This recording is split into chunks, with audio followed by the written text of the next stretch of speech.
खबर हो चाहे खेल जगत की या हो फिल्मी दुनिया की, राजनीति का लेखा जोखा, किसने दिया किसको धोखा, ऐसी तमाम छोटी बड़ी खबर लेकर के हम आ रहे हैं आपके द्वार पर, यानी कि 24 आवर्स टुडे न्यूज के साथ। तो बने रहिए हमारे साथ लगातार। मैं मोहित दुबे आप सभी का स्वागत करता हूं।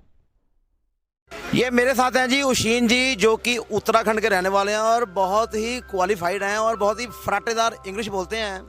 सबसे पहले मैं शुक्रिया अदा करना चाहूँगी आपका, सेठी साहब का और सेठी ढाबा का, कि उन्होंने हमें प्लेटफॉर्म दिया, क्योंकि प्लेटफॉर्म मिलना भी एक बहुत बड़ी बात है। क्योंकि हमारा जो समाज है, कम्युनिटी है, वो मार्जिनलाइज सेक्शन है। अभी they even don't know their right, their जो भी राइट्स के हमारे वैल्यूज़ हैं।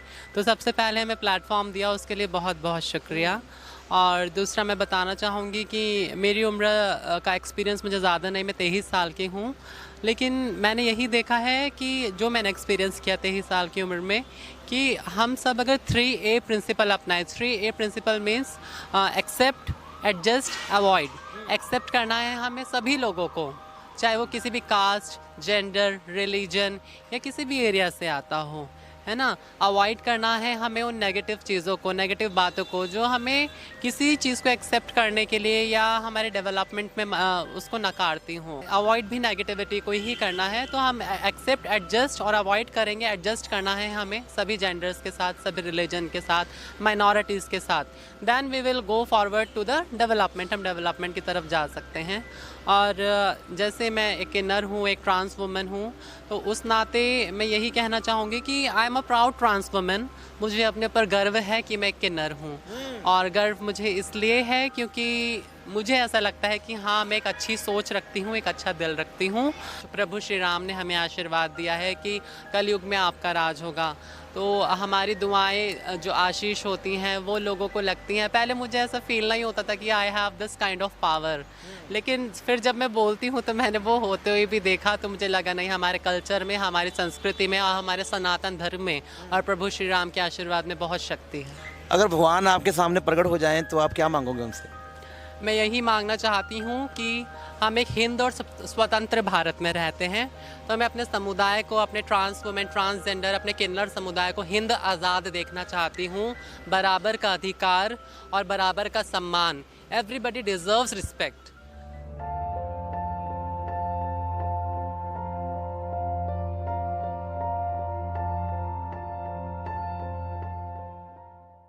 नैना जी, मैंने एक गल दसो, मैं तुहाडे नाल बैठ के गल कर रहा सीगा और तुसीं मैनूं कहा है कि सरकार सानूं लोन नहीं दिंदी हैगी और सरकार सानूं ये पुछदी है कि तुहाडी इनकम दा प्रूफ की है, ਜਦੋਂ कि ਉਹਦਾ कोई प्रूफ है नहीं गा, क्योंकि तुसीं ते जाके ਵਧਾਈਆਂ ਮੰਗਣੀਆਂ ਨੇ, ਖੈਰਾਂ ਮੰਗਣੀਆਂ ਨੇ। ਇਹਦੇ ਬਾਰੇ ਤੁਸੀਂ ਕੀ ਕਹਿਣਾ ਚਾਹੁੰਦੇ ਹੋ ਸਰਕਾਰ ਨੂੰ? ਦੇਖੋ ਜੀ, ਗੱਲ ਹੈਗੀ ਇਹ ਕਿ ਜਿਵੇਂ ਕੋਈ ਸਾਡੇ ਵਾਸਤੇ ਕੋਈ ਸੁਵਿਧਾ ਨਹੀਂ ਆ, ਸਾਡੇ ਵਾਸਤੇ ਕੋਈ ਐਦਾਂ ਦਾ ਨਹੀਂ ਕੀਤਾ ਹੋਇਆ ਗੌਰਮੈਂਟ ਨੇ। ਪਹਿਲੀ ਗੱਲ ਤਾਂ ਇਹ ਹੈ ਕਿ ਦੇਖੋ, ਹੁਣ ਕਿਸੇ ਘਰ 'ਚ ਸਾਨੂੰ ਜ਼ਿਆਦਾ ਮਿਲ ਜਾਂਦਾ, ਕਿਸੇ ਥੋੜ੍ਹਾ ਮਿਲ ਜਾਂਦਾ। ਸਾਡੀ ਮਹੀਨੇ ਦੀ ਕੋਈ ਪੱਕੀ ਸੈਲਰੀ ਨਹੀਂ ਹੁੰਦੀ, ਠੀਕ ਹੈ ਜੀ। ਔਰ ਜਦੋਂ ਵੀ ਅਸੀਂ ਕੋਈ ਲੋਨ ਬਾਰੇ ਗੱਲ ਕਰਦੇ ਹਾਂ ਤਾਂ ਸਾਨੂੰ ਪਹਿਲੇ ਉਹ ਸਰਟੀਫਿਕੇਟ ਮੰਗਦੇ ਆ ਕਿ ਤੁਸੀਂ ਆਪਣਾ ਮਹੀਨੇ ਦਾ ਕਿੰਨਾ ਕਮਾ ਲੈਂਦੇ ਹੋ। ਔਰ ਕਿਸੇ ਵੇਲੇ ਤਾਂ ਮਹੀਨੇ ਦੇ ਵਿੱਚ ਸਾਨੂੰ ਭੁੱਖੇ ਵੀ ਰਹਿਣਾ ਪੈਂਦਾ ਆ, ਕਿਸੇ ਵੇਲੇ ਮਹੀਨੇ 'ਚ ਜ਼ਿਆਦਾ ਵੀ ਆ ਜਾਂਦਾ, ਅਸੀਂ ਆਪਣਾ ਪੱਕਾ ਨਹੀਂ ਦੱਸ ਸਕਦੇ। ਅਤੇ ਸਾਡੇ ਵਾਸਤੇ ਕੋਈ ਸੁਵਿਧਾ ਨਹੀਂ ਹੈਗੀ, ਬੈਂਕ ਦੇ ਵਿੱਚੋਂ ਸਾਨੂੰ ਕੋਈ ਲੋਨ ਨਹੀਂ ਮਿਲ ਰਿਹਾ, ਅਤੇ ਸਾਨੂੰ ਮਤਲਬ ਕਿ ਗੌਰਮੈਂਟ ਨੇ ਅੱਜ ਤੱਕ ਕੁਛ ਵੀ ਨਹੀਂ ਦਿੱਤਾ ਹੈਗਾ। ਅਤੇ ਸਾਡਾ ਸਿਰਫ ਤੀਸਰਾ ਦਰਜਾ ਵੀ ਥੋੜ੍ਹੇ ਚਿਰ ਤੋਂ ਹੀ ਪਾਸ ਹੋਇਆ ਆ। ਸਾਰੀ ਉਮਰ ਅਸੀਂ ਗੁੰਮ ਹੋ ਕੇ ਹੀ ਰਹੇ ਹਾਂ, ਅਤੇ ਬਸ ਥੋੜ੍ਹੇ ਚਿਰ ਤੋਂ ਹੀ ਸਾਨੂੰ ਟਰਾਂਸਜੈਂਡਰ ਦਾ ਉਹਨਾਂ ਨੇ ਸਾਡਾ ਇਹ ਕੀਤਾ ਹੈਗਾ ਲਾਗੂ। ਜਿਵੇਂ ਕਿ ਪਹਿਲੇ ਔਰਤ ਦਾ ਸੀਗਾ, ਮਰਦ ਦਾ ਸੀਗਾ, ਅਤੇ ਆਪਣੇ ਕਿੰਨਰ ਸਮਾਜ ਦਾ ਕੋਈ ਅੰਗ ਨਹੀਂ ਸੀ, ਇਸ ਤਰ੍ਹਾਂ ਕੋਈ ਵਜੂਦ ਨਹੀਂ ਸੀਗਾ। ਅਤੇ ਉਹਦੇ ਕਰਕੇ ਸਾਨੂੰ ਹੁਣ ਟਰਾਂਸਜੈਂਡਰ ਦਾ ਦਰਜਾ ਮਿਲ ਚੁੱਕਿਆ ਆ। ਮਗਰ ਸਾਡੇ ਵਾਸਤੇ ਜਿਹੜੀਆਂ ਸੁਵਿਧਾਵਾਂ ਨੇ ਉਹ ਹਾਲੇ ਤੱਕ ਵੀ ਸਾਨੂੰ ਨਹੀਂ ਮਿਲ ਰਹੀਆਂ। ਅਸੀਂ ਗੌਰਮੈਂਟ ਕੋਲੋਂ ਇਹੀ ਚਾਹੁੰਦੇ ਹਾਂ ਕਿ ਸਾਨੂੰ ਜਿਸ ਤਰ੍ਹਾਂ ਦਰਜਾ ਮਿਲਿਆ ਤੀਸਰਾ, ਇਸੇ ਤਰ੍ਹਾਂ ਸਾਨੂੰ ਹਰ ਇੱਕ ਫੈਸਿਲਿਟੀ ਮਿਲਣੀ ਚਾਹੀਦੀ ਹੈ। ਹਾਲੇ ਤੱਕ ਸਾਨੂੰ ਕੁਛ ਨਹੀਂ ਮਿਲਿਆ। ਨਹੀਂ, ਕਿਸ ਤਰ੍ਹਾਂ ਦੀ ਫੈਸਿਲਿਟੀ ਮਿਲਣੀ ਚਾਹੀਦੀ ਹੈ? ਜਿਸ ਤਰ੍ਹਾਂ ਕਿ ਸਾਨੂੰ ਘਰ ਬਣਾਉਣ ਵਾਸਤੇ ਲੋਨ ਆਮ ਨੂੰ ਮਿਲਦੇ ਹੈਗੇ ਨੇ, ਅਤੇ ਉਵੇਂ ਸਾਨੂੰ ਲੋਨ ਮਿਲਣਾ ਚਾਹੀਦਾ ਹੈਗਾ ਆ। ਅਤੇ ਆਪਣਾ ਸਾਰਾ ਹੀ ਸਿਸਟਮ ਜਿੱਦਾਂ ਚੱਲਦਾ ਪਿਆ ਹੈਗਾ ਆ, ਸਾਨੂੰ ਲੋਨ ਮਿਲਣੇ ਚਾਹੀਦੇ ਆ।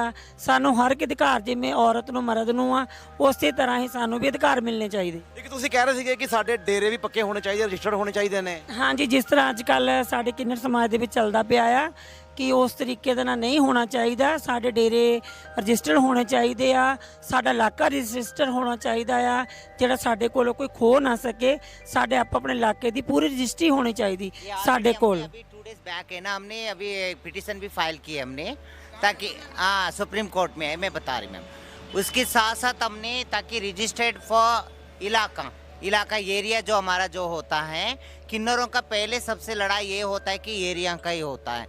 एरिया का लड़ाई लेके जैसे एरियाज की लड़ाई के साथ साथ वो क्या करते हैं कि ना जनरल प्लेस देखते हैं ना पब्लिक प्लेस देखते हैं, तो कहीं भी अपने न्यूड भी होते कुछ किन्नर, जैसे हमारा किन्नर समाज की बदनाम हो रही है। ये बिल्कुल गलत बात है। इसके लिए हमने मुद्दा उठा के अभी हम कुछ ही दिन पहले हमने पिटीशन फाइल किए कि एरिया के लिए हमारा तो सरकार दखल अंदाज दिया जाए, और उसके साथ साथ हमें आइडेंटिटी प्रूफ दिया जाए कि इनका एरिया है, ये इनका एरिया है, ताकि एरिया के साथ साथ ये सब हो जाएगी ना, तो हमारा परंपरा भी बचा रहेगा और एरिया के साथ एरिया भी बचा रहेगा।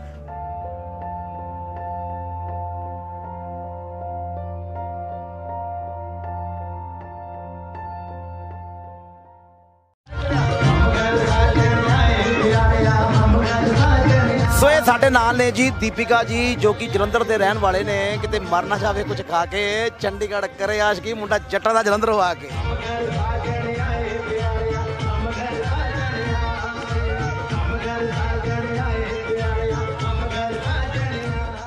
ਇਹਨਾਂ ਨੂੰ ਅਸੀਂ ਇਹ ਪੁੱਛਦੇ ਹਾਂ ਕਿ ਤੁਹਾਡੇ ਕੁਣਬੇ ਦੇ ਵਿੱਚ ਗੁਰੂ ਤੇ ਚੇਲੇ ਦੇ ਰਿਸ਼ਤੇ ਨੂੰ ਬੜਾ ਮਹੱਤਵ ਦਿੱਤਾ ਜਾਂਦਾ ਹੈ, ਇਹਦੇ ਬਾਰੇ ਤੁਸੀਂ ਕੁਝ ਬੋਲੋ।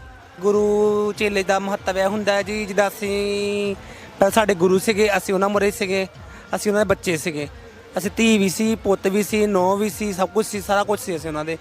ਉਸ ਹਿਸਾਬ ਨਾਲ ਸਾਡੇ ਵੱਡੇ ਹੁੰਦੇ ਆ, ਜਦੋਂ ਉਹ ਪੂਰੇ ਹੋ ਜਾਂਦੇ ਨੇ, ਵੱਡੇ ਮਹੰਤ ਪੂਰੇ ਹੋ ਜਾਂਦੇ ਸਾਡੇ ਉਹ ਮਾਂ ਵੀ ਹੁੰਦੇ, ਸਾਡੇ ਪਿਓ ਵੀ ਹੁੰਦੇ ਨੇ, ਤੇ ਉਸ ਤੋਂ ਬਾਅਦ ਸਾਡੀ ਜਿਹੜੀ ਜ਼ਿੰਦਗੀ ਆ ਉਹ ਇੱਕ ਤਰ੍ਹਾਂ ਦੀ ਵਿਧਵਾ ਵਿੱਚ ਆ ਜਾਂਦੀ। ਵਿਧਵਾ ਵਿੱਚ ਸਾਨੂੰ ਚਿੱਟੇ ਕੱਪੜੇ ਪਾਣੇ ਪੈਂਦੇ ਨੇ, ਵਿਧਵਾ ਵਾਲੀ ਜ਼ਿੰਦਗੀ ਜੀਣਾ ਪੈਂਦਾ ਆ। ਉਸ ਤੋਂ ਬਾਅਦ ਅਸੀਂ ਵੀ ਚੇਲਾ ਕਰਦੇ ਆ, ਸਾਡਾ ਬੱਚਾ ਹੁੰਦਾ, ਉਹੀ ਸਾਡਾ ਪੁੱਤ ਹੁੰਦਾ ਆ, ਸਭ ਕੁਝ ਸਾਡਾ ਉਹੀ ਹੁੰਦਾ ਹੈਗਾ ਆ।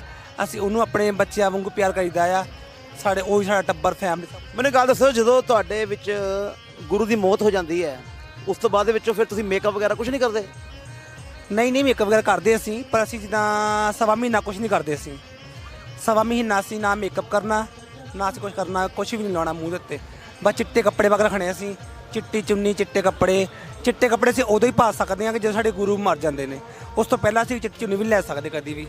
ਅੱਛਾ, ਮੈਨੂੰ ਗੱਲ ਦੱਸੋ, ਕਿੰਨੀ ਉਮਰ ਤੋਂ ਬਾਅਦ ਜਾ ਕੇ ਤੁਹਾਡੇ ਘਰਦਿਆਂ ਨੂੰ ਪਤਾ ਚੱਲਿਆ ਸੀਗਾ ਕਿ ਤੁਸੀਂ ਕਿੰਨਰ ਹੋ, ਔਰ ਇਸ ਤਰੀਕੇ ਦੀ ਦੁਨੀਆ ਨੂੰ ਦੱਸਣ ਵਾਲੀ ਗੱਲ? ਮੇਰਾ ਲੱਗੇ 10 ਸਾਲ ਦੀ ਉਮਰ ਸੀ ਜਿਸ ਟਾਈਮ ਨਾਲ ਮੇਰੇ ਮਹੰਤਾਂ ਨੂੰ ਪਤਾ ਲੱਗ ਗਿਆ ਸੀਗਾ ਕਿ ਮਤਲਬ ਕਿ 10 ਸਾਲ ਤੁਹਾਡੇ ਘਰਦਿਆਂ ਨੂੰ ਪਤਾ ਨਹੀਂ ਚੱਲਿਆ ਸੀਗਾ ਕਿ ਤੁਸੀਂ ਕਿੰਨਰ ਹੋ? ਨਹੀਂ ਘਰਦਿਆਂ ਨੂੰ ਬਚਪਨ ਤੋਂ ਪਤਾ ਹੁੰਦਾ। ਘਰਦਿਆਂ ਨੂੰ ਉਹ ਵੈਸੇ ਲਕੋ ਰੱਖਦੇ ਆ ਕਿ ਸਾਡੀ ਬੇਇੱਜ਼ਤੀ ਨਾ ਹੋਵੇ।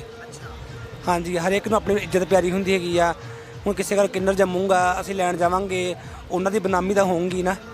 ਉਹ ਸੋਚਣਗੇ ਸਾਡੇ ਘਰ ਕਿੰਨਰ ਪੈਦਾ ਹੋਇਆ ਆ, ਉਹਨਾਂ ਨੇ ਲਕੋ ਰੱਖਿਆ। ਫਿਰ ਉਹ ਆਪਣਾ ਸਾਡੇ ਜਿਹੜੇ ਮਹੰਤ ਹੁੰਦੇ ਆ, ਉਹਨਾਂ ਜਦੋਂ ਪਤਾ ਲੱਗਾ, ਫਿਰ ਉਹਨਾਂ ਨੇ ਸਾਡੇ ਨਾਲ ਗੱਲਬਾਤ ਕੀਤੀ ਘਰਦਿਆਂ ਨਾਲ, ਉਹ ਲਿਆਏ ਸਾਡੇ ਕੋਲ। ਉਹਨਾਂ ਸਾਡਾ ਪਾਲਣ ਪੋਸ਼ਣ ਕੀਤਾ, ਵਧੀਆ ਕੀਤਾ, ਖਾਣਾ ਪੀਣਾ ਰਹਿਣਾ ਸਹਿਣਾ ਸਾਨੂੰ ਵਧੀਆ, ਪਿਆਰ ਵਧੀਆ, ਪਰਵਰਿਸ਼ ਸਭ ਕੁਝ ਵਧੀਆ, ਸਭ ਕੁਝ ਤਰੀਕੇ ਨਾਲ ਜਿੰਨੇ। ਜੇ ਕਿਤੇ ਤੁਸੀਂ ਰੱਬ ਕੋਲੋਂ ਕੋਈ ਅਰਦਾਸ ਕਰਨੀ ਹੋਵੇ ਵੀ ਹੇ ਰੱਬਾ ਮੇਰੀ ਆਹ ਤਮੰਨਾ ਪੂਰੀ ਕਰ ਦੇ, ਤੇ ਤੁਸੀਂ ਭਗਵਾਨ ਦੇ ਕੋਲੋਂ ਦੀ ਕੀ ਮੰਗੋਗੇ? ਮੈਂ ਹੀ ਮੰਗੂੰਗੀ ਕਿ ਬਸ ਅਗਲੇ ਜਨਮ 'ਚ ਜਾਂ ਸਾਨੂੰ ਕੁੜੀ ਬਣਾ ਕੇ ਭੇਜੀ ਜਾਂ ਸਾਨੂੰ ਮੁੰਡਾ ਬਣਾ ਕੇ ਭੇਜੀ, ਇਹ ਜ਼ਿੰਦਗੀ ਦੇ ਸਾਡਾ ਛੁਟਕਾਰਾ ਪਾਈ।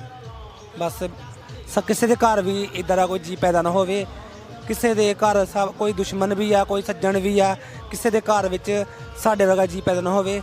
ਜਿਹੜੀ ਜ਼ਿੰਦਗੀ ਅਸੀਂ ਜੀ ਰਹੇ ਹੈਗੇ ਆ, ਸਾਨੂੰ ਪਤਾ ਹੈ ਜਾਂ ਪਰਮਾਤਮਾ ਨੂੰ ਪਤਾ ਹੈ। ਬਿਲਕੁਲ ਜੀ, ਨਾਚेंगे गाएंगे हम तुम ਜ਼ਮਾਨਾ ਖਾਏ ਖਸਮਾਂ ਨੂੰ, ਬਾਕੀ ਦੁਨੀਆ ਦੀ ਬਹੁਤੀ ਪਰਵਾਹ ਵੀ ਨਹੀਂ ਕਰਨੀ ਚਾਹੀਦੀ।